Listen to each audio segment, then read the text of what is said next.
Sigillo al parco eolico di Villanova Forru, truffa e violazioni ambientali, le ipotesi di reato, 3 indagati di alcune società campane. E i temi energetici generano aspettative ma anche appetiti, truffa e violazioni ambientali. Con queste ipotesi di reato stamattina la Forestale ha sequestrato un parco eolico fra i comuni di Villanova Forru, San Luri e Sardara. 3 gli indagati di una società campana. La nostra inviata è Chiara Zammitti.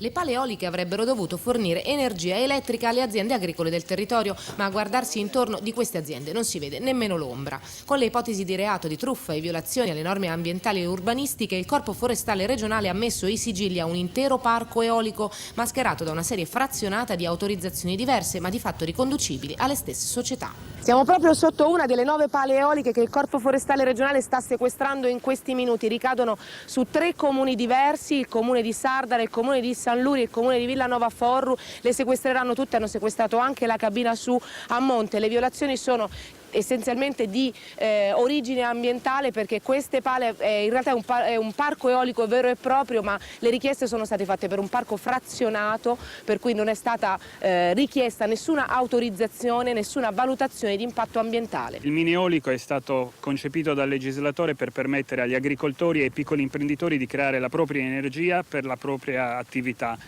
E queste pale invece producono energia e convogliano energia lontano da questa comunità.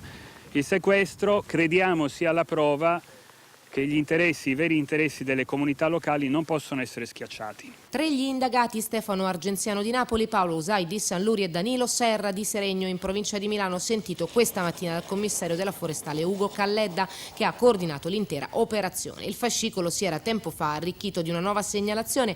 Una delle società coinvolte aveva chiesto l'autorizzazione per la costruzione di altri 6 impianti eolici.